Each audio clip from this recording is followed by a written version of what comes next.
সকালবেলা উঠেই এই দেখো চা রেডি করেছি। অনেক দিন পর আমার বিক্স ফার্মের ক্রিম বিস্কুট পেয়েছি সেদিন সেগুনবাড়ি মার্কেটে। তো চা বানিয়েছে আর বাইরে ভীষণভাবে হাওয়া দিচ্ছে, যেটা গরম দিনে আমরা মানে চাই যে এইভাবে গাছের পাতা নড়বে হাওয়া দেবে, কিন্তু সেটা হয় না, শীতকালে সেটা হয়। আর এখানে দেখো অনেক সবজি বের করেছি যে আজকে ব্রেকফাস্টে বানাবো ভাত ভাজা। তো সবজিগুলো কেটে যে ধুয়ে নিচ্ছি। এখন তো অনেক রকমের সবজি খুব ভালো হয়, ম্যাগি বলো ভাত ভাজা বলো। তো ভাত নামিয়ে নিয়েছে আর এখানে দেখো সবজি ভাজা করে ভাত ভাজা আমার রেডি। একটু লাস্টে ঘি মিলিয়ে দিলাম, খুব ভালো হয় সেন্টটা। আর এখন আমি রেডি হয়েছি যাব স্কুল। আজকে ক্লাস 9-এর অ্যানুয়াল এক্সামের রেজাল্ট। তো রেডি হয়ে নিয়েছে আর শুধু এটাই ভাবছি মনে মনে, এতদিন তো একটা টেনশন ছিল কীভাবে শাশুড়ি মায়ের 13 দিনের কাজটা হবে, সব কিছু কীভাবে সুন্দর করে করতে পারবো।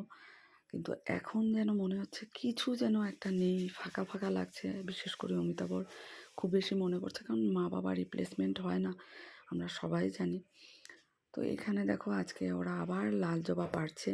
আমার ভীষণ ভালো লাগে এই মুহূর্তটা শেয়ার করতে, যে গাড়িতে যে ঠাকুরের ফটো সেখানে ওরা মানে ফুলটা দেবে। আর আজকে রামনবমী, 6 মাইল মন্দিরে খুব সুন্দর করে পূজা হচ্ছে। তো বাসন্তী পূজা ঠিক বুঝতেও পারছি না, কারণ মনের পরিস্থিতি সেভাবে নেই। তবু আজকে ভাবছি একটু বেরোবো। তো এই দেখো বাস থেকে নেমে একটু হনুমানজির এই যে এখানে মন্দিরে একটু নমস্কার করলাম।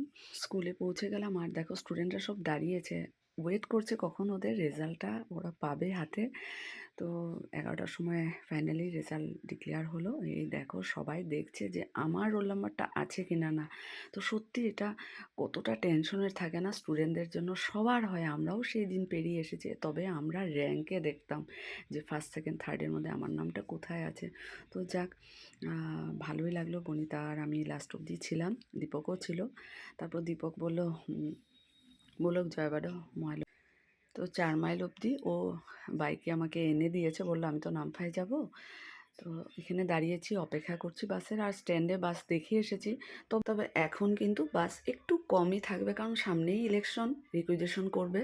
তো শিবা ট্রাভেলসে মার্কেটে পৌঁছে গেলাম আমি। এখন কিন্তু ওয়েদারটা বেশ ভালো করেছে, রোদ মানে দিয়েছে আর কি। তো দেখো হেঁটে হেঁটে বাড়িও চলে আসলাম। ছেলে ভাত রান্না করেছে আর আমি এদিকে দেখো আলু চাকচাক আর বেগুন ভাজা করছি আর কি। ছেলে সুন্দর করে কেটে দিয়েছে। আর সন্ধ্যার সময় আমাদের 2টো ব্ল্যাঙ্কেট চলে আসলো ইউক্লিন থেকে। তো আজকে মিনি ব্লগটা কেমন লাগলো অবশ্যই জানিও। টাটা।